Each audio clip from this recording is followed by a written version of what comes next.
गोरखपुर में युवक ने सो रहे पिता की फावड़े से गर्दन ही काट दी। बड़े भाई के इलाज के लिए जमीन बेचने को लेकर पिता से नाराज था।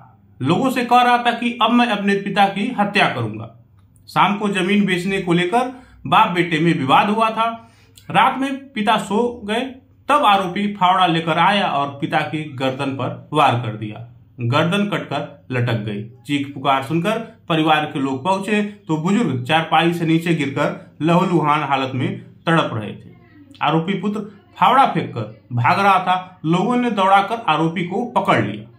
परिजन गंभीर रूप से घायल बुजुर्ग को हॉस्पिटल लेकर गए, जहां डॉक्टरों ने बुजुर्ग को मृत घोषित कर दिया। घटना की सूचना पर पहुंची पुलिस और आरोपी को हिरासत में ले लिया। पुलिस ने शव को कब्जे में लेकर एम्स में पोस्टमार्टम के लिए भिजवा दिया है। घटना एम्स थाना क्षेत्र के रजही रामसरिया टोला की है। अब जानिए पूरा मामला। भागवत मिश्रा उम्र 60 रजही रामरसिया टोला के रहने वाले थे। उनके 4 पुत्र थे। कृष्ण जीवन उर्फ गुड्डू मिश्रा, संजीव मिश्रा, राधेशा मिश्रा और कन्हैया। भागवत मिश्रा की पत्नी श्रीमती की बीमारी के चलते 2 वर्ष पहले ही मौत हो चुकी है। भागवत मिश्रा के पास 60 डिसमिल जमीन है। भागवत मिश्रा के बड़े बेटे कृष्ण जीवन का 7 महीने पहले मोहल्ले में कार से एक्सीडेंट हो गया था। सिर में ज्यादा चोट लग गई थी, कुल्हा भी टूट गया था। भागवत ने जीवन के इलाज के लिए 2.5 डिसमिल जमीन बेच दी, जिसमें 7.5 लाख के करीब रुपए मिले थे। इस पैसे में से भी करीब 1 लाख रुपए राधेश्याम ने लिए थे। भागवत मिश्रा का दूसरे नंबर का बेटा राधेश्याम उम्र 28 वर्ष पुणे में नौकरी करता था। 10 दिन पहले ही घर आया था। शुक्रवार शाम को भागवत और राधेश्याम से जमीन बंटवारे को लेकर विवाद हुआ था।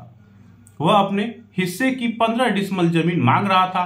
जमीन अपने नाम करवाकर बेचना चाह रहा था, जिसका भागवत विरोध कर रहे थे। शाम को विवाद में राधेश्याम घर से निकाला गया। जाते समय बोला था कि आज हत्या करूंगा। घर वालों ने उसकी बातों को बहुत गंभीरता से नहीं लिया था। संजीव की पत्नी सीमा ने बताया कि रात करीब 10 बजे बाबूजी खाना खाकर घर के बाहर बरामदे में सोने चले गए। थोड़ी देर बाद कोई सामान गिरा था। तब मैं बाहर गई तो बाबूजी ने कहा कुछ गिरने की आवाज आई है। इसके बाद मैं सोने चली गई। रात करीब 11 बजे देवर राधेश्याम फावड़ा लेकर आए और एक झटके में फावड़े से बाबूजी के गर्दन पर हमला कर दिया, जिससे गर्दन कटकर लटक गई। बाबूजी बेड से नीचे गिरकर खून से लथपथ हालत में तड़पने लगे। चीख पुकार सुनकर मैं और परिवार के अन्य सदस्य पहुंचे। हम लोगों को देखकर राधेश्याम फावड़ा फेंककर भागने लगा। लोगों ने दौड़ाकर पकड़ लिया। गंभीर रूप से घायल बाबूजी को हॉस्पिटल लेकर गए, जहां डॉक्टरों ने उन्हें मृत घोषित कर दिया। घरवालों की सूचना पर पहुंची पुलिस ने आरोपी राधेश्याम को हिरासत में ले लिया है। सीओ कैंट योगेंद्र सिंह ने बताया कि आरोपी से पूछताछ चल रही है। आरोपी के बड़े भाई संजीव मिश्रा की तहरीर पर एम्स थाने में हत्या का मुकदमा दर्ज किया गया है।